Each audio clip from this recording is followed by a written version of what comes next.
Welcome back to my YouTube channel. അപ്പം ഒരുപാട് നാൾക്ക് ശേഷം നമ്മളൊരു ഹോം മെയ്ഡ് സെർലാക്കിൻ്റെ വീഡിയോ ചെയ്യാണ്.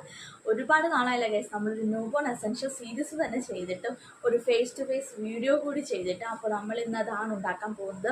കുഞ്ഞിനിപ്പോൾ ഒരു 9 മാസം 10 മാസത്തോടൊക്കെ അടുക്കുന്നു. അപ്പോൾ നമ്മൾ ഓൾറെഡി ഒരു ഹെൽത്ത് മിക്സിൻ്റെ വീഡിയോ ഞാൻ ചെയ്തിട്ടുണ്ടായിരുന്നു.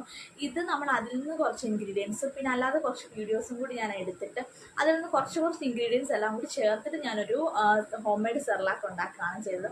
അതിൻ്റെ ഇൻഗ്രീഡിയൻസ് എന്തൊക്കെയാണെന്ന് ഞാൻ ഡിസ്ക്രിപ്ഷൻ ബോക്സിൽ കൊടുത്തേക്കാം. നിങ്ങൾ എന്തായാലും ആ വീഡിയോ ഒന്ന് കണ്ടു നോക്കാം. ഓക്കെ, അപ്പോൾ നമുക്ക് വീഡിയോയിലേക്ക് നമുക്ക് വേണ്ട ഇൻഗ്രീഡിയൻസ് എന്തൊക്കെയാണെന്ന് വെച്ചാൽ പൊട്ടുകടല വേണം, നമ്മുടെ കുത്തരി ഉണ്ടല്ലോ, കുത്തരി, പയർ, ബദാം, അണ്ടിപ്പരിപ്പ്, അതുപോലെ തന്നെ നുറുക്ക് ഗോതമ്പ്, കപ്പലണ്ടി, ഇത്ര ഐറ്റംസാണ് നമുക്ക് മെയിനായിട്ട് വേണ്ടത്.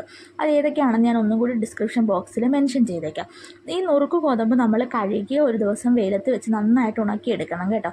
അപ്പോൾ അതൊന്ന് കഴുകുമ്പോൾ അതിനകത്ത് കുറച്ച് അഴുക്കൊക്കെ ഉണ്ടെങ്കിൽ അതങ്ങ് പോയി കിട്ടും. എന്നിട്ട് നന്നായിട്ട് ഉണക്കിയെടുത്തതിന് ശേഷം മാത്രമേ അത് നമ്മൾ യൂസ് ചെയ്യുള്ളൂ. ബാക്കിയൊക്കെ നമ്മൾ ഒന്ന് വെയിലത്ത് വെച്ച് എടുത്താൽ മതിയാവും. എന്നിട്ട് നല്ല രീതിക്ക് അടി കട്ടിയുള്ളൊരു ചീനച്ചട്ടി വെച്ചിട്ട് അതിലേക്ക് റോസ്റ്റ് ചെയ്തെടുക്കണം. ഈ പയറൊക്കെ എന്ന് വെച്ചാൽ നന്നായിട്ട് മൂക്കുന്നുണ്ട്. പയറൊക്കെ ആദ്യം മൂപ്പിച്ച് മാറ്റണം കേട്ടോ. പയറിട്ടതിന് ശേഷം പിന്നെ നമ്മൾ കപ്പലണ്ടിയും അതുപോലെ ബദാമാണ് ഈ കൂട്ടത്തിൽ നമ്മൾ ഏറ്റവും കുറച്ച് യൂസ് ചെയ്യുന്നത്. കാരണം ബദാം കൂടുതലും ദഹനത്തിന് പാടാണെന്നാണ് കേട്ടോ പറയുന്നത്. അപ്പോൾ അതുകൊണ്ട് ബദാം കുറച്ച് എടുത്തിട്ടുള്ളൂ. ബാക്കിയെല്ലാം നമ്മൾ ഒരു കപ്പ് അളവിലാണ് എടുത്തിരിക്കുന്നത്. എന്നിട്ട് ഇതെല്ലാം നന്നായിട്ട് ഡ്രൈ റോസ്റ്റ് ചെയ്യുക. ഒരുപാടങ്ങ് മൂത്തും പോകരുത്, കുഞ്ഞുങ്ങൾക്ക് ആ ഒരു ടേസ്റ്റ് അത്ര ഇതായിട്ട് പറ്റത്തില്ല. എന്നിട്ട് നല്ല രീതിയിൽ റോസ്റ്റ് ചെയ്തെടുക്കുക. എന്നിട്ട് നന്നായിട്ട് തണുക്കണം കേട്ടോ. നമ്മൾ മിക്സിയിൽ പൊടിക്കുന്ന സമയത്ത് നല്ല രീതിയിൽ തണുത്തതിന് ശേഷം മാത്രമേ പൊടിക്കാവുള്ളൂ.